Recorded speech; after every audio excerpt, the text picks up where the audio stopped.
Students, welcome to Eureka Academy YouTube channel. तो आज हम आपके पास लेकर आ रहे हैं पीजीटी इकोनॉमिक्स के एग्ज़ाम की प्रिपरेशन हम कैसे करें।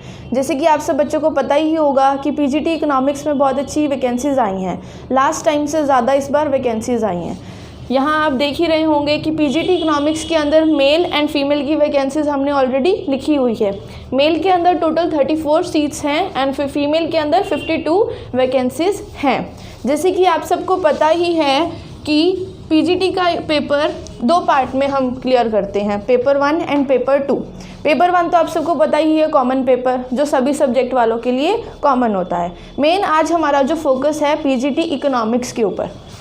अब पीजीटी इकोनॉमिक्स एक ऐसा रोल प्ले करेगा, आप इकोनॉमिक्स पार्ट ऐसा एक रोल प्ले करेगा आपके एग्ज़ाम के अंदर, जिससे आपकी कट ऑफ बहुत ही हाई जा सकती है और आप इजीली अपना एग्ज़ाम क्लियर कर सकते हो। इकोनॉमिक्स का पेपर आएगा आपका 200 मार्क्स का एंड 200 ही क्वेश्चंस होंगे। ये पूरा का पूरा सब्जेक्ट रिलेटेड होता है। इकोनॉमिक्स में जैसे कि आप लोगों ने पढ़ा है कि हम माइक्रो मैक्रो, ज़्यादातर लोगों को माइक्रो मैक्रो ही इकोनॉमिक्स का नाम सुन के ही याद आती है। बट पीजीटी इकोनॉमिक्स मीन्स आपको पोस्ट ग्रेजुएट लेवल तक की स्टडी करनी है। अगर कोई आपको बोले कि 11th-12th की इकोनॉमिक्स पढ़ लो और आपका एग्ज़ाम क्लियर हो जाएगा, तो आई एम सॉरी। आपको इकोनॉमिक्स का एग्ज़ाम अगर क्लियर करना है तो उसके लिए ना ही सिर्फ ग्रेजुएशन लेवल की बल्कि मास्टर लेवल का भी थोड़ा सा बुक्स वगैरह रीड मैं तो कहूँगी कि आपको करना चाहिए।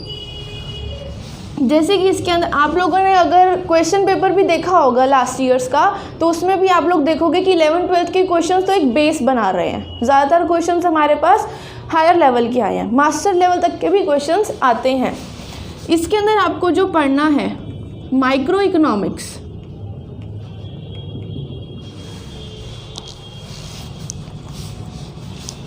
Macro economics, international trade. अभी मैं आपको एक बार सिलेबस बता देती हूँ कि आप लोगों को पढ़ना क्या क्या यूनिट्स हैं। Money and banking, statistical economics, public finance जिसे हम पब्लिक इकोनॉमिक्स भी कहते हैं, इंडियन इकोनॉमी, डेमोग्राफी। तो मेन आपका जो फोकस होना चाहिए इकोनॉमिक्स की प्रिपरेशन करते समय ये यूनिट्स होनी चाहिए। लाइक जैसे कि इंटरनेशनल ट्रेड के अंदर हम थ्योरीज ऑफ इंटरनेशनल ट्रेड पढ़ते हैं। Absolute advantage theory,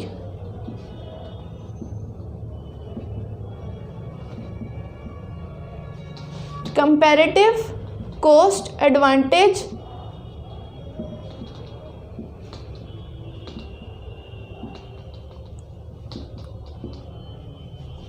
theory. अब ये दोनों थ्योरीज तो हम 11th में पढ़ते नहीं है, ना ही हम 12th में पढ़ते हैं। तो ये टॉपिक हमारा इंटरनेशनल ट्रेड का और एडवांस हो जाता है, जो ग्रेजुएशन और मास्टर लेवल पे आता है। इसके अलावा इसमें बहुत सारी थ्योरीज़ हैं, ये तो बस मैंने एक बेस वाली थ्योरीज़ आपको बताई हैं, ठीक है। और मैक्रो इकोनॉमिक्स के अंदर हम बहुत सारे टॉपिक्स पढ़ते हैं, जैसे कि हम बीओपी पढ़ते हैं, इसके अंदर इन्फ्लेशन पढ़ते हैं हम, इसके अंदर एट्सेट्रा बहुत सारे टॉपिक्स हम पढ़ते हैं। ना ही हमें सिर्फ हायर लेवल पे जाना है, ना ही हमें सिर्फ बेस लेवल पे जाना है, हमें एक मॉडरेट लेवल पे तैयारी करनी है। तो मेरा सजेशन आप लोगों के लिए यही होगा कि आप एक बेसिक हाई लेवल की तैयारी करें, जिससे कि इन केस अगर क्वेश्चन आ भी जाता है हाई लेवल का, तो यू शुड बी प्रिपेयर। आप लोग पहले से ही प्रिपेयर होगे उस क्वेश्चन को सही करेक्ट करने के लिए। आपको पता है एमसीक्यू क्वेश्चंस आते हैं, और एमसीक्यूज क्वेश्चन की तैयारी करने के लिए मैं हमेशा बोलती हूँ अपने स्टूडेंट्स को कि you need to do a smart work. Hard work हमें कोई भी कॉम्पिटिटिव एग्ज़ाम के लिए नहीं करना होता है, हमें सिर्फ और सिर्फ स्मार्ट वर्क करना है। स्मार्ट वर्क करके हम कोई भी एग्ज़ाम 3 to 4 मंथ्स के अंदर ईजिली क्रैक कर सकते हैं। अब हम बात करते हैं कि ये जो टॉपिक्स हैं इनके क्या वेटेज है, मतलब कितने क्वेश्चंस एग्ज़ाम में आ सकते हैं, किस टॉपिक में से ज़्यादा क्वेश्चंस बनते हैं, किसको हम मॉडरेट लेवल पे तैयारी कर सकते हैं। लाइक बहुत सारे बच्चे हैं मुझे आके क्लास में कहते हैं कि मैम हमें स्टैट्स नहीं आता है। तो कोई बात नहीं, अगर आपको स्टैट्स नहीं आता है, हमने कौन सा वहाँ पे कोई क्वेश्चन सॉल्व करना है, जो क्वेश्चन सॉल्व करना है वो मीन मीडियन मोड का बेसिक वो हम प्रैक्टिस करके करते हैं, कोई हाई लेवल का हमें नहीं सॉल्व करना है। मेन जो आपको चीज़ें पढ़नी है वो है प्रॉपर्टीज़। प्रॉपर्टीज़ किसकी? मीन की, मीडियन की, मोड की, कब इनकी यूज़ होते हैं, क्यों यूज़ होते हैं, क्या इसका एक बेसिक फॉर्मूला है। ठीक है, तो हमें कुछ ये मेन बातें इनके बारे में डिस्कस करनी है, वही स्मार्ट वर्क।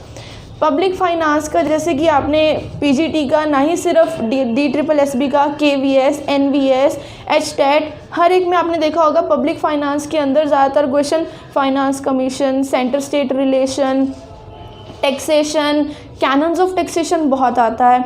पब्लिक फाइनेंस के अंदर फॉर्मूलाज बहुत आते हैं। लाइक लास्ट टाइम जब DSSB का क्वेश्चन आए थे तो इसमें से 2 to 3 क्वेश्चंस थे।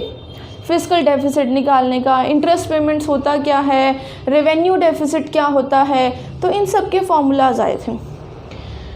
डेमोग्राफी लाइक आपको पता ही है, डेमोग्राफी के अंदर हम सेंसस कैलकुलेट करते हैं, तो कुछ स्टैटिक पोर्शन भी आता है इंडियन इकॉनमी और डेमोग्राफी का। जैसे आप लोगों ने अगर लास्ट टाइम का एग्ज़ाम देखा होगा तो आपने ये चीज़ नोटिस करी होगी कि ये बहुत पूछा जाता है। इन 2018-19 में GDP क्या थी, 2017 में किस सेक्टर के अंदर एक्सपोर्ट सबसे ज़्यादा था, कुछ स्टैटिक जीके हम जिसे बोलते हैं, वो हमारा इंडियन इकॉनमी में कवर हो जाता है। और इंडियन इकॉनमी में मैं आप लोगों को जो चीज़ पढ़ाऊँगी वो होगा budget and survey.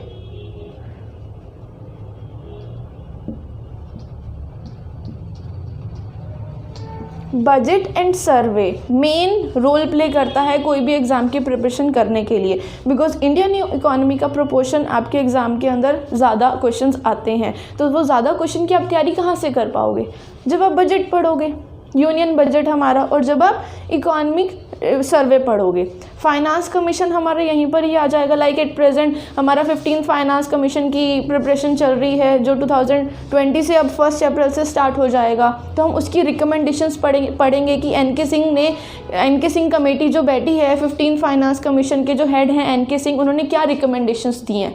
Every 5 year finance commission नया रिन्यू होता है, तो इन सब की बातें हम पढ़ेंगे। डेमोग्राफी के अंदर हम पढ़ेंगे सेंसस के बारे में, हम थ्योरीज़ के बारे में पढ़ेंगे। लाइक ये क्वेश्चन बहुत फेमस है, Malthus theory of population. Question ये बनता है कि ऑप्शंस आते हैं आपके पास 4 ऑप्शंस, उनमें से ये पूछा जाता है कि इन 4 ऑप्शंस में से माल्थस की थ्योरी किन 2 चीज़ों के ऊपर बात करती है। तो वो हम पढ़ेंगे कि माल्थस की theory food supply and population growth के बारे में बात करती है। तो सिंपली अगर आपने माल्थस की थ्योरी पढ़ी है तो आप वो टिक कर सकते हो। हमें हमेशा सिर्फ और सिर्फ स्मार्ट वर्क करना है, इसके अलावा हमें और कुछ नहीं करना है। हमारी यहाँ पे क्लासेस इन सब टॉपिक्स की स्टार्ट हो चुकी हैं। हमारा पीजीटी का बैच बन चुका है और बनता भी जा रहा है। लाइक न्यू स्टूडेंट्स अब ऐड ऑन हो रहे हैं, कुछ को पहले से ही विश्वास था कि नहीं वैकेंसी आएंगी, तो वो यहीं स्टार्ट भी कर चुके हैं एक बैच, और एक बैच अब रीन्यू हो रहा है। बिकॉज जैसे सब होते हैं कि नहीं एक बार वैकेंसी आ जाए, कुछ बच्चे होते हैं हम तभी तैयारी शुरू करेंगे। तो ये बहुत ही सही मौका है। मोस्ट प्रोबेबली आपका अप्रैल में एग्ज़ाम हो जाएगा, तो 3 मंथ्स का टाइम हमारे पास है। जनवरी, फरवरी एंड मार्च हम अपनी तैयारी अभी स्टार्ट करके और अपना रिज़ल्ट अच्छे से अच्छा लेने का ट्राई करेंगे, और आप लोग भी कर सकते हो। लाइक हमारे यहाँ से तो यूरेका से आप लोगों ने अगर देखा है तो रिज़ल्ट हमारा यहाँ पे अच्छा आया है बहुत। इस बार नेट का जो रिज़ल्ट आया है, KVS का पिछली बार जो रिज़ल्ट आया था, ऑलमोस्ट हर सब्जेक्ट के अंदर हमारा रिज़ल्ट सबसे अच्छा आया है। और इस बार की भी मेरी तरफ से तो आप लोगों को ये प्रॉमिस होगा कि कोई भी टॉपिक आपका मिस नहीं होगा। सारे टॉपिक के ऊपर हम डीप स्टडी करेंगे, like deep in the sense important work हम उसके ऊपर करेंगे। तो ये आपके पास सिलेबस है, 200 क्वेश्चंस आपके पास हैं। तो ऐसे हम अपने सब्जेक्ट की तैयारी करेंगे और it's all about your exam. Thank you.